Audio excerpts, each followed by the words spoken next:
ప్రజా పోరాటంలో అలుపెరుగని పోరాటయోధులు, ప్రజా సమస్యలపై గలమెత్తే నాయకులు, తనని నమ్ముకున్న వారికి కొండంత అండగా నిలిచే ధైర్యశీలులు, నమ్మిన సిద్ధాంతం కోసం మా అధినేత పవనన్న కోసం ఈ త్యాగానికైనా ముందుండే మా దేవుళ్ళు. జనసేన పార్టీ రాష్ట్ర నాయకులు చిత్తలూరు సుందర రామిరెడ్డి గారికి, కొట్టే వెంకటేశ్వర్లు గారికి, నెల్లూరు నగర అధ్యక్షులు దుగ్గిశెట్టి సుజయ్ బాబు గారికి, గుండ్లూరు నాగరత్నం యాదవ్ గారికి, మార్కెట్ సురేష్ గారికి, నెల్లూరు రూరల్ పర్యవేక్షకులు పావుజన్ని శేఖర్ రెడ్డి గారికి నూతన సంవత్సర శుభాకాంక్షలు మరియు సంక్రాంతి శుభాకాంక్షలు. ఇట్లు మీ తమ్ముళ్ళు చిత్తూరు రాము, జనసేన పార్టీ 40వ డివిజన్ ఇన్ఛార్జి, నెల్లూరు సిటీ మరియు సి.వి. రమణ, జనసేన పార్టీ 24వ డివిజన్ నాయకులు, నెల్లూరు రూరల్.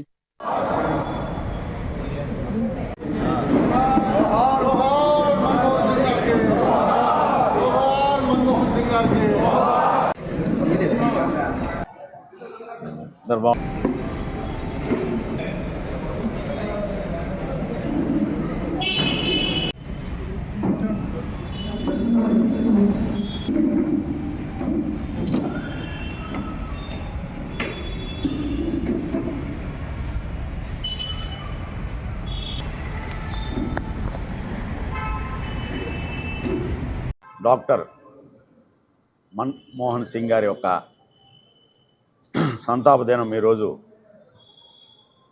స్థానిక ఇందిరాభవన్లో కాంగ్రెస్ పార్టీ జిల్లా కార్యవర్గ సభ్యులు, ముఖ్యమైనటువంటి నాయకులందరం కూడా, మండల కాంగ్రెస్ పార్టీ అధ్యక్షులు ఏర్పాటు చేయడం జరిగింది. ఈ 10 రోజుల సంతాప దినాల్లో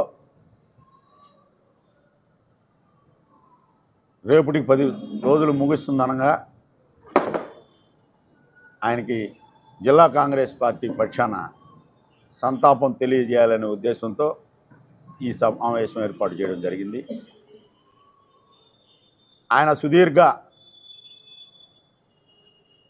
రాజకీయ ప్రస్థానంలో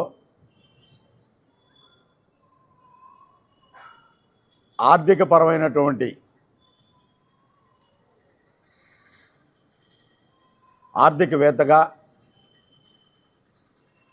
ఎంతోమంది ప్రధానమంత్రులకి అడ్వైజర్గా,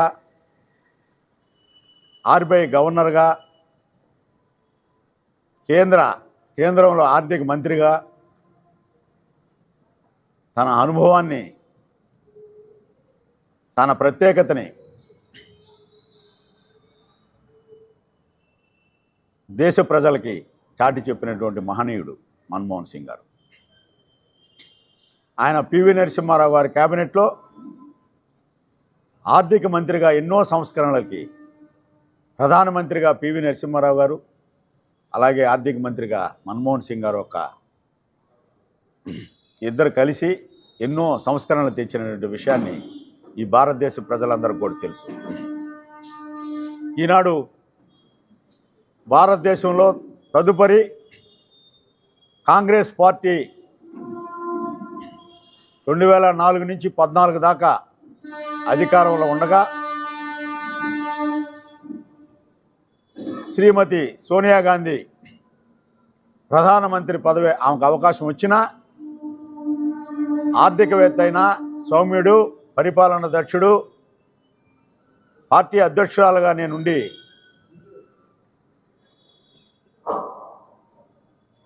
మన్మోహన్ సింగ్ గారిని ప్రధానమంత్రి చేయాలని నిర్ణయం తీసుకున్నాడు యూపీఏ చైర్పర్సన్గా శ్రీమతి సోనియా గాంధీ గారు. ఆనాడు దేశ ప్రజలందరూ కూడా విసిపోయారు. కాంగ్రెస్ వాదులే కాదు, దేశ ప్రజలు కూడా ఈ భారతదేశంలో ఇంతటి త్యాగధనులు ఉంటారా? ప్రధానమంత్రి పదవిని, తన ముంగిటికి వచ్చినటువంటి పదవిని తృణప్రాయంగా మంచి పరిపాలన దక్షుడు, ఆర్థికవేత్త, ఈ దేశానికి మంచి జరగాలంటే ఈ ఒక్క మన్మోహన్ సింగే సరైనటువంటి వాడని చెప్పి నిర్ణయం తీసుకొని ప్రధానమంత్రి చేసినటువంటి విషయాన్ని మనం గుర్తు చేసుకోవాలి. తద్వారా